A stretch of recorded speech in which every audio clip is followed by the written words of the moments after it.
नमस्कार मेरे प्यारे बच्चों। तो आज मैं फिर से अपना इंटर का एक जबरदस्त लेक्चर लेके आया हूं और आज के लेक्चर में मैं एक बहुत इंपॉर्टेंट टॉपिक आपको कंप्लीट कराऊंगा। तो जो भी मेरे इंटर के बच्चे हैं, अगर उनको क्लोरोफॉर्म टोटली कंप्लीट करना है तो आज इस लेक्चर में आप कंप्लीट कर सकते हैं। मैंने मोनो हेलोजन कंपाउंड्स की प्रॉपर्टीज, मेथड ऑफ प्रिपरेशन सब कुछ बता दिया था और आज हमारे पास एक टॉपिक है जो है बेटा जिसको मैं बोलता हूं ट्राई हेलोजन कंपाउंड। ठीक है, हमारा जो टॉपिक आज का है बच्चा ट्राई हेलोजन कंपाउंड। ठीक है, तो जैसा कि नाम से समझ में आ रहा है कि अगर मेरे पास कोई कंपाउंड ऐसा है बेटा, अगर कोई कंपाउंड ऐसा है जिस पर 3 हेलोजन लगे हो, कितने हेलोजन लगे हो बेटा? 3 हेलोजन लगे हो, तो उसे मैं बोलता हूं बच्चा ट्राई हेलोजन कंपाउंड। जैसे इसका जो जनरल फॉर्मूला है बेटा मैं लिखता हूं CH(X3)। आपको अच्छी तरह पता है कि कार्बन की वैलेंसी बेटा 4 होती है, तो इस कार्बन पर एक हाइड्रोजन लगा है और 3 हेलोजन लगे हैं। ठीक है, इसको मैं जनरलाइज फॉर्म में हेलोफॉर्म बोलता हूं। क्या बोलता हूं बच्चा? हेलोफॉर्म नाम है, मतलब इसका जो CH(X3) का नाम है बच्चा वो हेलोफॉर्म है। ठीक है, अगर मैं यहाँ पर CHCl3 ले लेता हूं, ठीक है, तो इसके लिए चूंकि हेलो क्लोरो हो गया तो ये क्लोरोफॉर्म हो गया। अगर मैं CHBr3 कर देता हूं बच्चा तो ये ब्रोमोफॉर्म हो गया। अगर मैं CHI3 कर देता हूं बच्चा तो ये आयोडोफॉर्म हो गया। तो हमें जो पढ़ना है क्लोरोफॉर्म, ब्रोमोफॉर्म और आयोडोफॉर्म वगैरह बनाने के मेथड्स बेटा पढ़ने हैं। ठीक है, वैसे तो इनको बनाने के लिए ज्यादा मेथड्स नहीं है, मगर फिर भी मैं क्लोरोफॉर्म बनाने के आपके 2 मेथड्स आपके बताने वाला हूं। ठीक है ना, जैसे पहला हम लोग बना सकते हैं फ्रॉम मेथेन से बना सकते हैं। ठीक है, मगर ये जो है बहुत इनसफिशियंट मेथड है, क्योंकि इस मेथड के दौरान क्लोरोफॉर्म के अलावा आपके साथ कुछ और भी बाई प्रोडक्ट साथ में आपको मिल जाएंगे, फ्री फंड में मिल जाएंगे। फॉर एग्जाम्पल अगर मैं बच्चा मेथेन की रिएक्शन क्लोरीन से कराता हूं ना इन प्रेजेंस ऑफ सनलाइट, तो पहले क्या होगा? एक H हटेगा, तो ये बच्चा पहले CH3Cl बन जाएगा, फिर एक H हटेगा।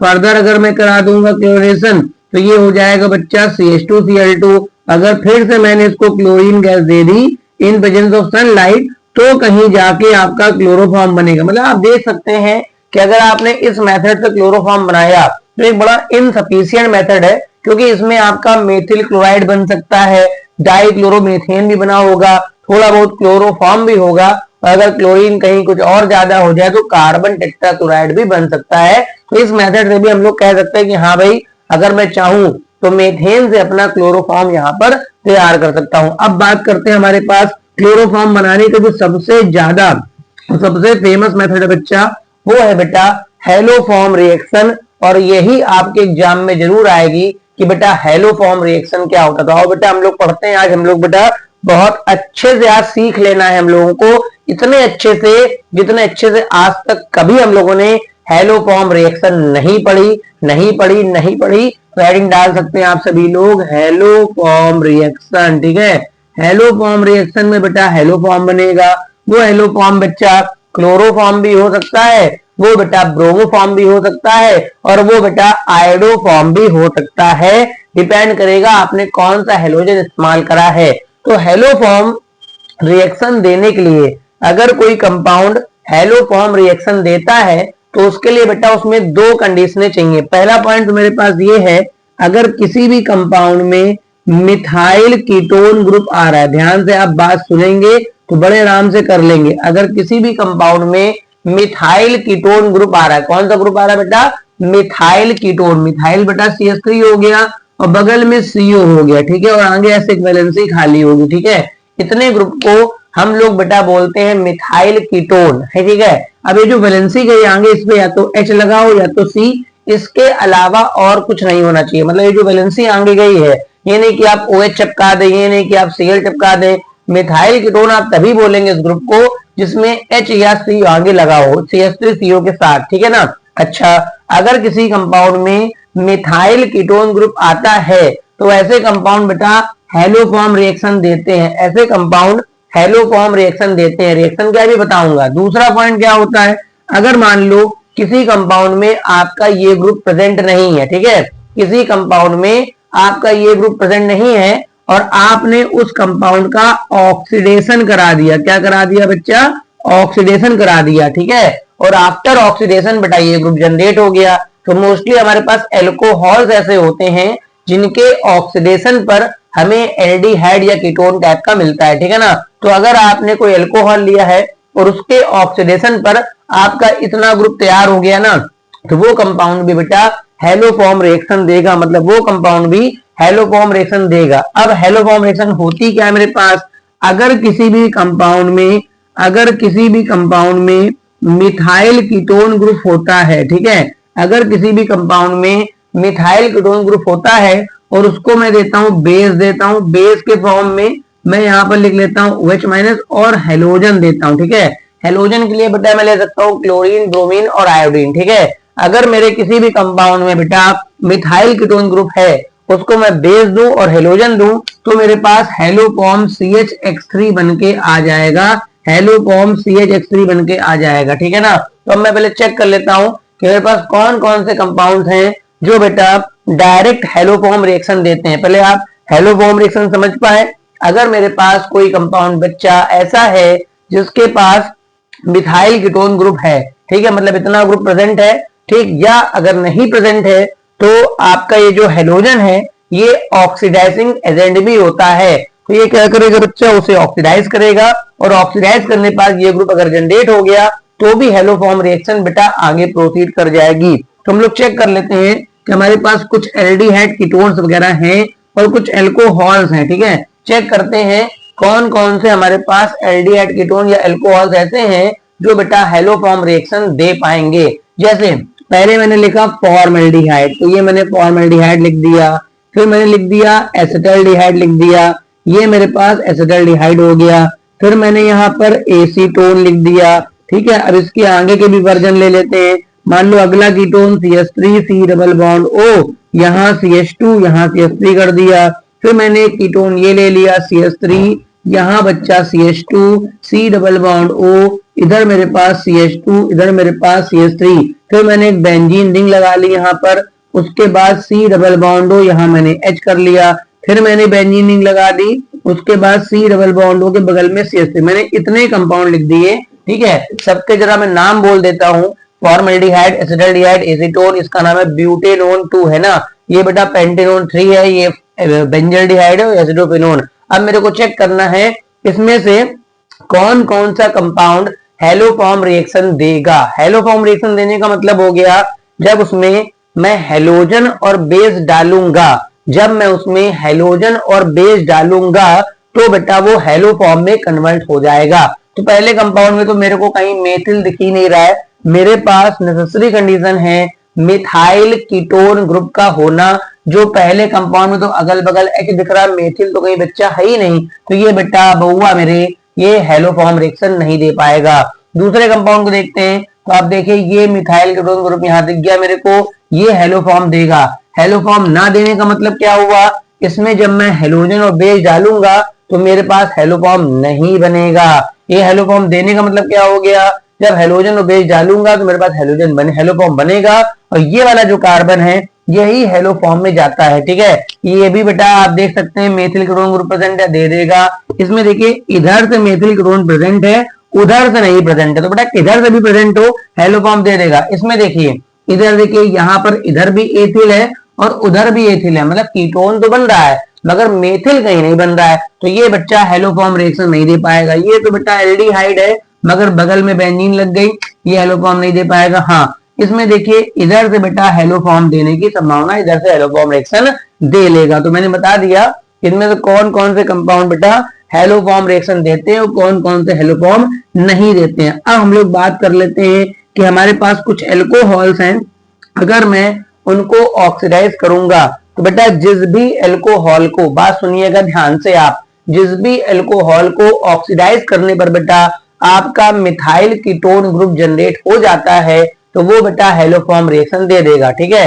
सबसे छोटा एल्कोहल मेरे पास होता है बच्चा मेथिल एल्कोहल, इसको जब मैं ऑक्सीडाइज करता हूं बच्चा तो मेरे पास बन जाता है फॉर्मल्डिहाइड। ये सिंपल सी रिएक्शन है एल्कोहल का ऑक्सीडेशन, ठीक है। इसके बाद मेरे पास आता है एथिल एल्कोहल CH3CH2OH, जब मैं इसको ऑक्सीडाइज करूंगा तो ये बेटा 2 कार्बन का है तो 2 कार्बन का एल्डिहाइड बना देगा, ठीक है। इसके बाद में अगर प्रोपिल अल्कोहल ले लेता हूँ, प्रोपिल अल्कोहल, ठीक है, या 1 प्रोपेनॉल बोल देता हूँ, तो यहाँ पर जब इसको ऑक्सीडाइज कराऊंगा बच्चा, इतना ग्रुप एल्डिहाइड बनेगा। प्राइमरी अल्कोहल के ऑक्सीडेशन से बेटा एल्डिहाइड बनता है और सेकेंडरी अल्कोहल के ऑक्सीडेशन से कीटोन बनता है। फिलहाल यहाँ पर इतना ग्रुप एल्डिहाइड बन जाएगा, मतलब क्या हो जाएगा बच्चा, CH3 CH2, ये हो जाएगा C डबल बॉन्ड OH, ठीक है। एक बार मैं अब सेकेंडरी अल्कोहल लेता हूँ, CH3 CH पे यहाँ OH कर लिया बेटा, सिंगल बॉन्ड CH3। जब मैं इसे ऑक्सीडाइज करूंगा, जरा तरीका देख लो, सेकेंडरी वाले में क्या होगा, OH बीच में लगा होगा, तो जिस जगह पे OH लटक रहा होगा ना बच्चा, उसी जगह पे आप कीटोन कर देंगे, ठीक है। जिस जगह पे आपका OH लटक रहा होगा ना बच्चा, उसी जगह पे आप कीटोन कर देंगे, तो यहाँ पर कीटोन बना लीजिएगा। तो ये हो जाएगा CH3 C double bond O CH3। मैंने एक एग्जांपल और इधर लिख दिया, मैंने लिख दिया CH3 CH पे बच्चा OH कर दिया और CH2 और CH3। जब मैं इसको बच्चा ऑक्सीडाइज करूंगा, जब इसे ऑक्सीडाइज करूंगा तो इतनी जगह पे कीटोन तैयार हो जाएगा, ठीक है। आपने बात ध्यान से सुनी है ना, CH3 C double bond O single bond CH2 और CH3। बात कर लेते हैं कि कौन कौन सा अल्कोहल हेलोफॉर्म रिएक्शन देगा। तो जिस अल्कोहल के ऑक्सीडेशन पर मेरे पास मिथाइल कीटोन आ गया होगा वो दे देगा, अदरवाइज नहीं देगा। पहले वाले को ऑक्सीडाइज करा ना भैया, मेथिल नहीं आया, मतलब ये नहीं दे पाएगा। इसको ऑक्सीडाइज करा, मेथिल कीटोन आ गया, एथिल अल्कोहल हेलोफॉर्म रिएक्शन देगा। इसमें देखो बेटा एथिल कीटोन आ रहा है, ये हेलोफॉर्म नहीं देगा। इसको ऑक्सीडाइज करा, इसका नाम है बेटा आइसोप्रोपिल अल्कोहल, ये देखो ग्रुप आ गया तो यहाँ पर ये दे देगा। इसको ऑक्सीडाइज करा, देखो ये बेटा ग्रुप आ गया, मतलब ये वाला अल्कोहल भी हेलोफॉर्म रिएक्शन दे देगा। तो ये हमारे पास हो गई हेलोफॉर्म रिएक्शन। बाकी हेलोफॉर्म रिएक्शन में जरा देख लेते हैं क्या हमारे पास साइड प्रोडक्ट वगैरह होते हैं, किस तरह से हमारे पास साइड प्रोडक्ट चलते हैं, देख लेते हैं, क्योंकि ये सब बातें भी कभी कभी आपके पेपर में पूछ लेता है। फॉर एग्जाम्पल मैंने लिया acetaldehyde CH3 C double bond OH, यहाँ लिख दिया मैंने आयोडीन लिख दिया और यहाँ लिख दिया बच्चा मैंने NaOH, ठीक है। तो देखो क्या करना है, देखिए बहुत ध्यान से बात सुनेंगे। आप क्या करेंगे, इस वाले कार्बन को तो भेज देंगे अपना हेलोफॉर्म में, ठीक है, यानी आयोडोफॉर्म। ये जो कार्बन होगा आयोडोफॉर्म बना लेगा CHI3। अब यहाँ जो इतना पोर्शन बनेगा, ध्यान रखिएगा, इससे जो भी एसिड बन सकता है, जैसे एक कार्बन है तो एक कार्बन का एसिड बेटा क्या होता है, फॉर्मिक एसिड, ठीक है, उसका आप सॉल्ट बना देंगे, मतलब क्या बना देंगे, HCOONA बना देंगे, सोडियम फॉर्मेट। क्या कहा मैंने बैलेंस करने के लिए कि आपके पास ये जो कार्बन है वो तो हेलोफॉर्म में आप ले जाएंगे, मगर यहाँ जो कार्बन होगा ना बच्चा, यहाँ जो कार्बन होगा ना, इधर जितने कार्बन बचेंगे, एक बचा है, एक कार्बन का आप एसिड सोचिए तो कौन सा होगा, फॉर्मिक एसिड, उसका सोडियम सॉल्ट। जैसे मान लो मैंने एसीटोन ले लिया, क्या ले लिया बच्चा, एसीटोन ले लिया, इसको भी मैंने यही दिया, ठीक है। अच्छा, ये जो आयोडोफॉर्म है इसकी खास बात, ये येलो कलर का सॉलिड होता है। इसकी खास बात ये है, ये पीले रंग का ठोस पदार्थ है, तो पता लग जाता है जब ये बनता है तो बताता है कि मैं बन गया हूं, क्योंकि मैं पीले रंग का हूं और ठोस हूं, ठीक है। इसमें बेटा एक मेथिल को तो ले गया मैं आयोडोफॉर्म में, यही दिया मैंने, एक को तो ले गया मैं आयोडोफॉर्म में। अब ये बताइए इधर बच्चा कितने कार्बन बचे, 2 कार्बन। तो 2 कार्बन का एसिड क्या होता है बेटा, एसिडिक एसिड, उसका सोडियम सॉल्ट, तो ये हो जाएगा CH3COONA, ठीक है ना। अगर मैं यहाँ पर ये ले लेता CH3 C double bond O CH2 और CH3, ठीक है। जो मेथिल वाला कार्बन है, ठीक है, जो बेटा मेथिल वाला कार्बन है, ये तो आप ले जाएंगे आयोडोफॉर्म में, मतलब ये बन जाएगा बच्चा CHI3। अब इधर जो कितने कार्बन बचे बच्चा, 1 2 3, तो 3 कार्बन का सोडियम सॉल्ट, मतलब CH3 CH2 और COONA, इस तरह से आप बनाएंगे, ठीक है। तो इस तरह से आपके ये हेलोफॉर्म रिएक्शन बच्चा कंप्लीट हो गई, जो पेपर में हमेशा आती रहती है। या तो ऐसे पूछ देगा कि इनमें से कौन कौन सा कंपाउंड हेलोफॉर्म रिएक्शन देगा, या फिर सीधे पूछ देगा भाई हेलोफॉर्म रिएक्शन आप बता दीजिए कि भाई मेरे हेलोफॉर्म रिएक्शन क्या होती है। अब बात कर लेते हैं अपने, अगर यहाँ पर आप आयोडीन के बदले, अगर आप यहाँ पर आयोडीन के बदले क्लोरोफॉर्म देंगे बच्चा, अगर आप आयोडीन के बदले क्लोरोफॉर्म देंगे बच्चा, तो वहां पर क्लोरीन देंगे बच्चा, तो आपका क्लोरोफॉर्म बनके भी आ जाएगा, ठीक है। हम लोग बात करते हैं थोड़ी बहुत केमिकल प्रॉपर्टीज ऑफ क्लोरोफॉर्म, मतलब क्लोरोफॉर्म के पास कौन कौन सी सबसे इंपॉर्टेंट प्रॉपर्टियां हैं।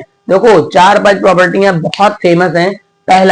पहला है मेरे पास ऑक्सीडेशन ऑफ क्लोरोफॉर्म। पहला जो मेरे पास बच्चा क्या है, क्लोरोफॉर्म का एयर से ऑक्सीडेशन। अगर मैं क्लोरोफॉर्म को खुला एयर में छोड़ देता हूं, बात समझिएगा, अगर मैं क्लोरोफॉर्म को एयर में खुला छोड़ देता हूं तो वो एयर से ऑक्सीडाइज हो जाता है। एयर में जो मॉइस्चर है, ऑक्सीजन है और जो लाइट है उससे ऑक्सीडाइज होकर एक विषैली गैस बनाता है जिसे मैं फॉस्जीन गैस बोलता हूं। मतलब अगर क्लोरोफॉर्म को बेटा एयर मिल जाए, एयर मतलब 1/2 O2 मिल जाए और लाइट तो बेटा सब जगह रहती है, तो ये ऑक्सीडाइज होकर बनाता है COCl2 और साथ में निकलता है बच्चा HCl गैस। इसका नाम बेटा फॉस्जीन गैस होता है।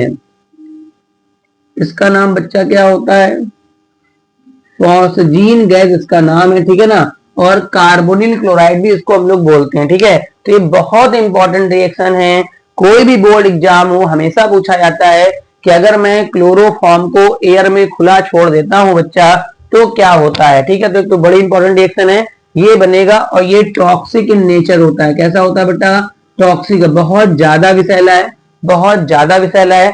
इसकी जरा सी मात्रा आदमी की जान भी ले सकती है, इतना ज्यादा विषैला है, ठीक है। दूसरा मेरे पास है reaction with NaOH, reaction with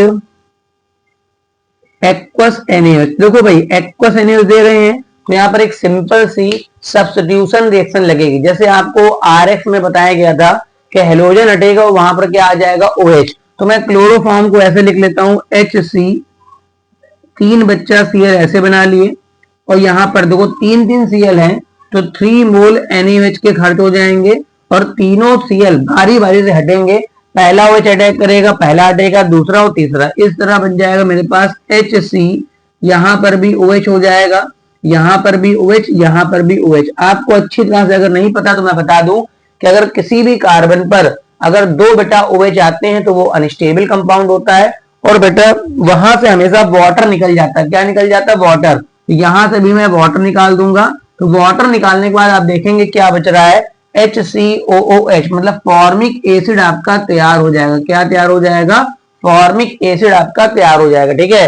तीसरी रिएक्शन भी मैं क्लोरोफॉर्म के यहीं पर कर देता हूं कि अगर वो उसने पूछा कि क्लोरोफॉर्म का भाई ऑक्सीडेशन कराओगे तो क्या बनेगा, तो आप ये जवाब देंगे, ठीक है। उसने पूछा एक्वस NaOH तो ये बनेगा। एक बेटा सिल्वर पाउडर से बड़ी इंपॉर्टेंट रिएक्शन पूछी जाती है कि क्लोरोफॉर्म को अगर मैं सिल्वर पाउडर साथ हीट करूं तो ये बिल्कुल जस्ट लाइक ए बुल्स की तरह रिएक्शन होती है। ऐसे लिखता हूं मैं क्लोरोफॉर्म HC 3,3Cl और यहाँ पर 6 Ag पाउडर के खर्च होते हैं।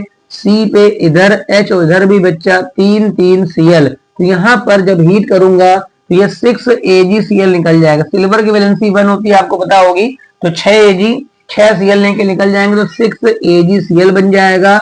अब देखिए इस वाले कार्बन के 3 बॉन्ड कम पड़ गए, इस वाले कार्बन के भी 3 बॉन्ड कम पड़ गए तो ट्रिपल बॉन्ड बन जाएगा। मतलब देखिए H ये लगा है, उसके बाद C और ट्रिपल बॉन्ड C और H, बहुत इंपॉर्टेंट गैस बन गई। इसका नाम आपको पता होगा एसिटिलीन गैस, ठीक है। तो ये 3 बड़ी इंपॉर्टेंट रिएक्शन बेटा क्लोरोफॉर्म की थी। अब हम लोग बात करते हैं क्लोरोफॉर्म की एक और बड़ी इंपॉर्टेंट रिएक्शन है जिसको हम बात करते हैं रीमल टीमल रिएक्शन बोलते हैं, और एक बची मेरी कार्बिल एमीन। तो ये 2 रिएक्शन तो बेटा बोर्ड एग्जाम के लिए वरदान है, आपका रीमल टीमल हो और चाहे आपका कार्बिल एमीन रिएक्शन हो, ठीक है। तो हम लोग 4th नंबर पे लिख लेते हैं। मैकेनिज्म आपके बोर्ड में नहीं आएगी, ना बहुत डिटेल पूछेगा, बस पूछेगा रीमल टीमल रिएक्शन क्या है। बेटा ये फिनॉल की रिएक्शन होती है। अगर हम लोग फिनॉल लेके चलें, फिनॉल का फॉर्मूला क्या होता है बच्चा, बेंजीन के ऊपर OH लगा देते हैं और इसमें डालते हैं क्लोरोफॉर्म डालते हैं और 3 मोल्स ऑफ KOH डालते हैं और हीट कर देते हैं, ठीक है।